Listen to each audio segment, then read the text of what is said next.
I always thought my life was pretty normal, just like anyone else's. My name is Sarah, and I've spent the last 17 years married to Mike. We've got 3 boys, Jake, the oldest at 15, always buried in his books, Sam, the middle one, 13, a soccer fanatic, and little Max, 10, the comedian of the family. Our life seemed like a typical family's. I was a housewife, happy to be one, while Mike worked as the director of his family's company. We were doing all right, especially since I had some income from investments I made with the money my grandma left me. It wasn't much, but it helped. Things started changing slowly. It was subtle at first, but then it became too obvious to ignore. Mike, who used to be affectionate and caring, began acting differently. His warm smiles turned cold, and his gentle words became harsh. It was a regular Thursday evening. The kids were upstairs, and I was setting up the dinner table when Mike walked in. He looked tired, or maybe just annoyed. I couldn't tell anymore. "Hey, Mike. How was work today?" I asked, trying to keep the conversation light. He shrugged, barely looking at me. "Same as always, Sarah. Exhausting and endless." I handed him a plate of his favorite pasta, hoping to cheer him up. "Well, maybe this will help." He poked around the food with his fork, not eating. Then, out of nowhere, he said, "Sarah, have you looked at yourself lately? You've really let yourself go." His words hit me like a punch. "What do you mean?" I asked, my voice trembling a bit. "You know what I mean. You used to take care of yourself, look good. Now, it's like you don't even try." I felt my face burning. I'm taking care of our home, our kids. I don't always have time for myself. He scoffed. "That's just an excuse, Sarah. You could make the time if you wanted to." I was stunned. Mike never used to be like this. He was the one who always told me I was beautiful, no matter what. "I'm not some model, Mike. I'm your wife, the mother of your children. And that's exactly why you should try harder. Look at you. How am I supposed to take you to any company events looking like this?" His words stung. I felt small, insignificant. "I didn't realize my looks were so important to you," I said, my voice barely above a whisper. "They are, Sarah. They are. And right now, you're just not cutting it." I stood there, feeling a mix of anger, hurt, and confusion. This wasn't the man I married. This was someone else, someone I didn't recognize. The rest of the evening passed in silence. I cleaned up the dishes, trying to process what just happened. Mike went to the living room, probably to avoid any more conversation. It wasn't just a one-off comment from Mike. The criticisms kept coming, each one sharper than the last. It felt like I was living with a stranger. He'd always been so supportive, but now, it was like he was looking for things to pick on. One evening, we were sitting in the living room. The boys were out at friends' houses, and it was just the 2 of us, which had become increasingly rare.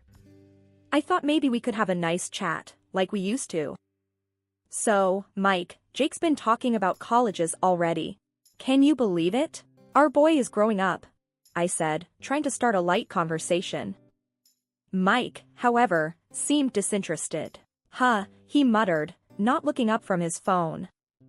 I sighed, feeling the familiar sting of being ignored. "You know, I was thinking we could do something as a family this weekend. Maybe go for a picnic, like old times." He finally looked up, but his expression was far from warm. "Sarah, why do you always avoid talking about the real issues?" I was taken aback. "What issues, Mike?" "You, Sarah. You and how you've just given up on yourself." There it was again, that harsh tone that had become all too familiar. "Mike, I haven't given up on myself. I'm just busy with the boys, the house." He cut me off. "No, that's not an excuse. Look at you. You wear the same old clothes, your hair's always a mess. It's embarrassing." I felt a lump in my throat. Embarrassing? Is that what you think of me? Yes, it is. I mean, when was the last time you even tried to look nice for me? For us. I tried to remember the last time I had dressed up. It had been a while, but did it really matter that much? Mike, I'm your wife, not a doll to dress up. I have responsibilities. And part of those responsibilities is to be presentable, Sarah. Not just roam around like you don't care. I stood up, feeling my anger rising. I do care, Mike. I care about our family. But if you're so concerned about appearances, maybe you should look at yourself too. When was the last time you did something for us, for the family? He stood up too, his face red. That's different, Sarah. I work all day to provide for this family. And I work all day at home to keep this family running. But you wouldn't understand that, would you?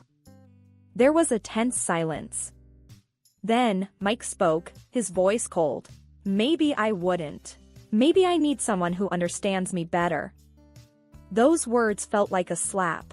Is that what you want, Mike? Someone else? He didn't answer. Instead, he just walked out of the room, leaving me standing there, feeling more alone than ever. Despite the heavy air between us, I decided to make a change. Not for Mike, but for myself. I joined a local fitness club, thinking maybe a bit of exercise would help clear my mind. It was a sunny Tuesday morning when I told Mike about it. We were in the kitchen, he was getting ready for work, and I was fixing breakfast. Mike, I joined a fitness club, I said, a bit nervously. He raised an eyebrow, his interest piqued for the first time in weeks. Really? That's unexpected. Yeah, I figured it was time to do something for myself. He chuckled, but it wasn't a warm sound. Well, let's see how long that lasts. I bit my lip, holding back a sharp retort. I'm serious about it, Mike. He shrugged, finishing his coffee. We'll see, Sarah. We'll see. That conversation stayed with me as I headed to the fitness club. Determined to prove him wrong, I threw myself into the workouts. I started jogging in the park every morning, feeling a sense of accomplishment with each stride. One morning, a couple of weeks into my new routine, I was jogging in the park. The air was crisp, and I was pushing myself harder than usual. I wanted to get home before Mike left for work, to show him I was sticking to it. I was so focused on my pace that I didn't see the uneven patch of ground. My foot caught, and I stumbled, falling hard on the path. Pain shot through my leg, and I knew immediately something was wrong. Limping back home, I was a mix of pain and frustration. This was the last thing I needed. Mike was still home when I got back. He looked surprised to see me limping. What happened to you? He asked, more curious than concerned. I fell while jogging, I replied, trying to keep my voice steady despite the pain. He snorted. Jogging? More like tumbling, it seems. I winced, both from the pain and his words. It's not funny, Mike. I think I sprained my leg. He leaned against the counter, a smirk on his face. Well, what did you expect? You can't just jump into these things at your age. I felt a surge of anger. My age? What's that supposed to mean? He shrugged. It means you're not exactly young anymore. These things happen. I couldn't believe what I was hearing. So, you're saying I shouldn't even try? I'm saying maybe you should have thought it through a bit more. Starting to work out all of a sudden, at your age, it's bound to end like this. I leaned against the wall, trying to steady myself. I was doing it for myself, Mike. To feel better. He shook his head. Well, looks like that backfired, didn't it? I didn't have the energy to argue. I just wanted to sit down and deal with the pain in my leg. Mike left for work, and I was left alone, feeling both physically and emotionally hurt. It seemed like no matter what I did, it just wasn't good enough for him. The days following my fall were tough. My leg was in a brace, and I felt trapped in my own home. Mike's attitude didn't help either. It was like he found joy in my misfortune. It was a Wednesday afternoon, the kids were at school, and I was sitting in the living room with my leg propped up. That's when I heard the knock on the door. I wasn't expecting anyone, so I hobbled to the door, curious and a bit cautious. Opening the door, I was met with a sight that knocked the wind out of me. A young woman, probably in her late 20s, stood there. She was dressed sharply, and there was a confidence in her posture that was hard to miss. "Can I help you?" I asked, trying to mask my surprise. She looked me up and down, her eyes lingering on my braced leg. "You must be Sarah. I'm Amanda. I think we need to talk about Mike." My heart sank. Mike? What about him? She stepped inside without waiting for an invitation.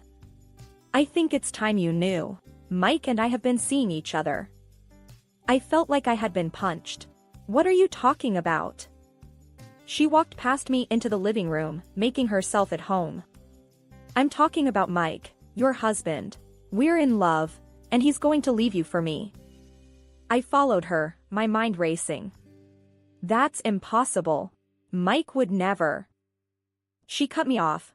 "Oh, but he would. And he is. He's tired of this." She gestured around. "And tired of you." I couldn't believe what I was hearing. This is some kind of joke, right? Mike loves me. We have a family. Amanda laughed, a cold, hard sound. "Love? Please. He's bored with you. He needs someone young, someone exciting. Not a housewife who can't even take care of herself." I felt tears stinging my eyes, but I fought them back. "You don't know anything about us, about our life." "I know enough. I know that Mike wants more, and I'm more than you'll ever be." Her words were like daggers, each one cutting deeper. "You're wrong. He won't leave me. He can't." Amanda stood up, ready to leave. "Believe what you want, Sarah. But it's happening. Mike is mine now. And there's nothing you can do about it." She walked out, leaving me standing there, feeling a mix of shock, anger, and disbelief. That evening, when Mike came home, I confronted him. "Mike, we need to talk. Now." He looked surprised but nodded. "What's wrong?" "A woman came here today. Amanda. She said you're leaving me for her." Mike's face changed, and I knew. I just knew. "It's true, isn't it?" I whispered, the reality sinking in. He sighed, running a hand through his hair. "Yes, it's true. I didn't know how to tell you." I felt numb. "How long, Mike? How long have you been lying to me?" "It's not about the time, Sarah. It's about us, about what we've become." I shook my head, tears finally escaping. "What we've become? You mean what you've made us become?" He looked away, unable to meet my eyes. "I'm sorry, Sarah. I never meant to hurt you. But I can't stay in this marriage. I need more." I looked at him, the man I had loved for so long, and felt nothing but emptiness. "You want a divorce?" He nodded. "Yes, I do." It was like my entire world had crumbled in an instant. Mike, the love of my life, was leaving me for another woman. A woman who had the audacity to come to my home and tell me to my face. But in that moment, something inside me shifted. I wouldn't let this break me. I had my boys, and I had myself. Mike had made his choice, and now I had to make mine. "I'll give you your divorce, Mike. But you're going to regret this. One day, you'll see what you've lost." He didn't say anything, just walked away. And I was left there, alone, but with a newfound determination. This wasn't the end for me. It was just the beginning. In the days after Mike dropped the bombshell, my mind was a whirlwind of emotions. Betrayal, anger, sadness, they all took turns controlling me. But amidst this chaos, a bold idea started to form. I wasn't going to be the victim in this story. One evening, as Mike and I sat awkwardly in the living room, a room that once echoed with laughter and love, I decided it was time to confront the future. "Mike, we need to talk about the kids," I said, breaking the icy silence. He looked up, clearly uneasy. "Yeah, I've been thinking about that too. I've made a decision, I continued, my voice steady. I'm going to move out. Mike's eyes widened. Move out? What about the boys? They're staying with you, I said firmly. He was taken aback. What? No, Sarah, you can't be serious. They need their mother. I leaned forward, my resolve unwavering. They also need their father, Mike. And you need to understand what it takes to be a parent. Full-time, not just weekends or holidays. Mike ran a hand through his hair, clearly frustrated. Sarah, this is crazy. You can't just dump the kids on me and walk away. I'm not dumping them, Mike. I'm giving you a chance to step up. To be the father they deserve. Mike stood up, pacing the room. And what about Amanda? How am I supposed to explain this to her? I shrugged. That's your problem, Mike. You chose her. Now you have to deal with the consequences. Mike stopped pacing and looked at me, desperation in his eyes. Sarah, please. Don't do this. It's not fair to the boys. I stood up too, meeting his gaze. What's not fair is what you're doing to us. You made your bed, Mike. Now you have to lie in it. He sank into the couch, defeated. I can't believe you're doing this. I felt a pang of sympathy, but I pushed it away. This was about more than just me and Mike now. It was about our boys and their future. I'll come to see them, talk to them, but they need to stay with you, I said, my voice softer. Mike nodded, resigned. Okay, Sarah. If that's what you think is best. I knew this was going to be hard, on all of us. But it was a decision that had to be made. For the first time in a long time, I felt like I was taking control of my life again. I talked to the children and told them about my plan. They approved it, and ever made suggestions. Perhaps I was too cruel to them and my husband, but I needed to fight back, including for the sake of my son's future. After moving out, I found myself in a small apartment, a stark contrast to the house I had called home for so many years. The space was quiet, too quiet at times, but it gave me a chance to think, to plan my next steps. It wasn't long before the first phone call came. I was sipping coffee one morning when my phone rang. It was Mike, and he sounded frazzled. Sarah, you need to take the kids. I can't do this, he blurted out as soon as I answered.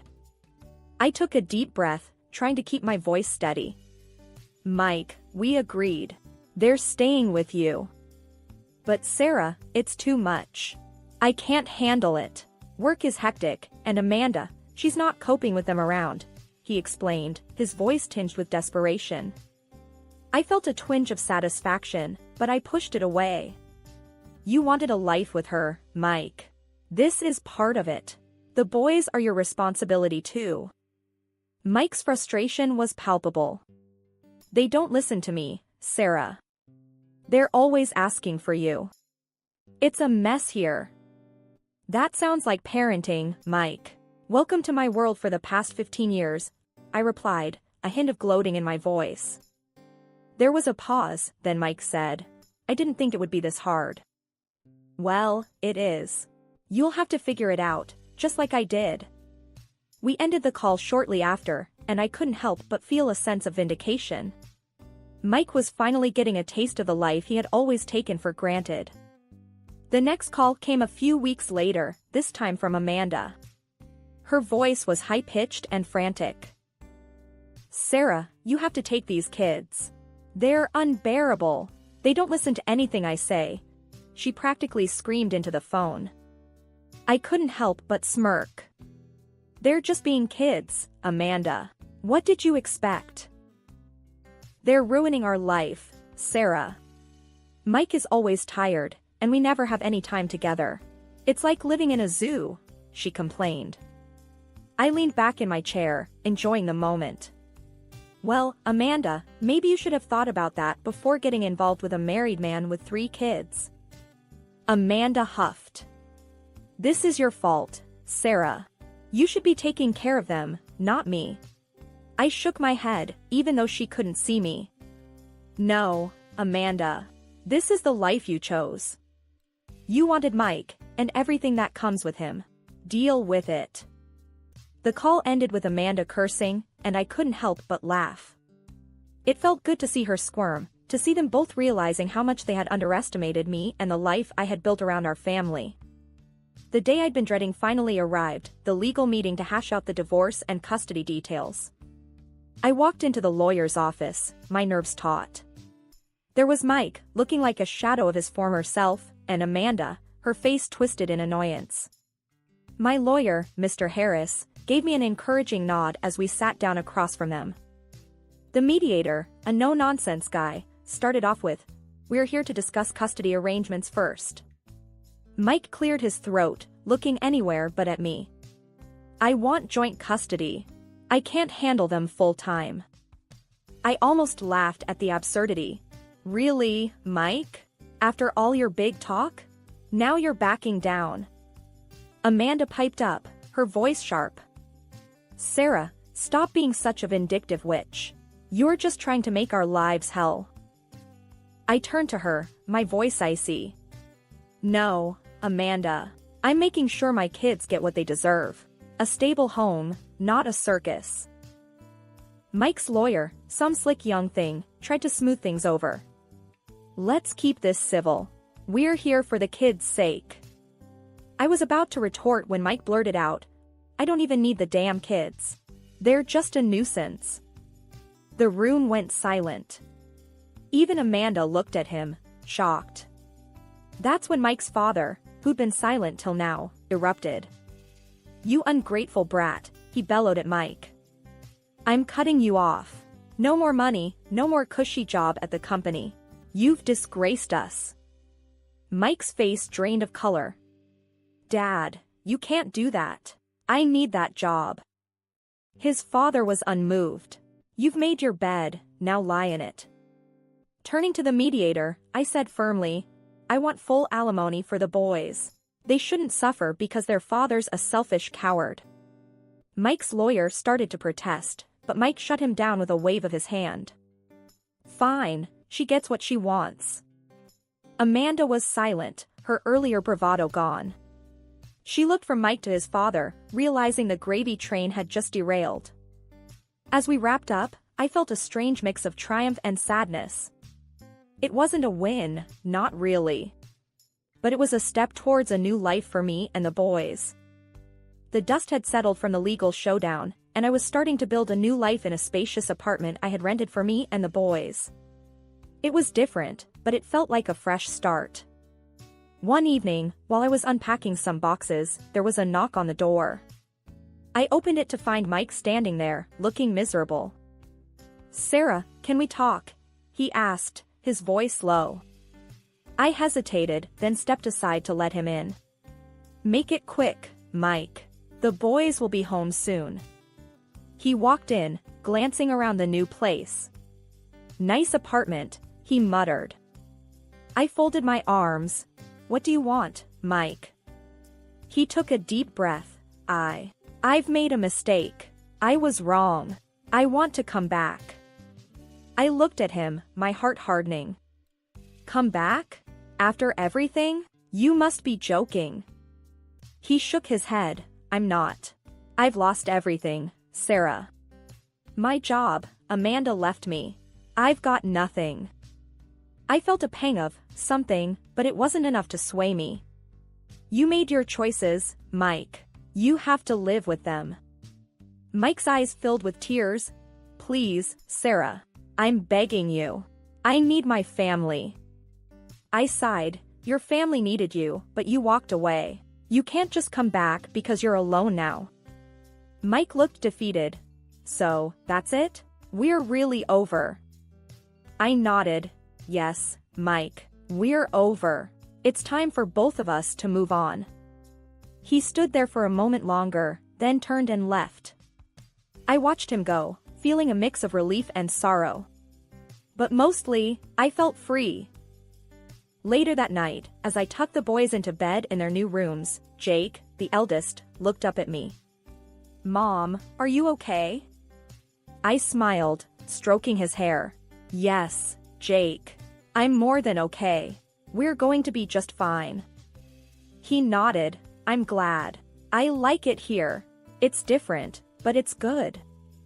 I kissed his forehead. Different can be good. We're starting a new chapter. As I turned off the lights and left their room, I knew that this was just the beginning. A new beginning for me and my boys. We had each other, and that was all we needed.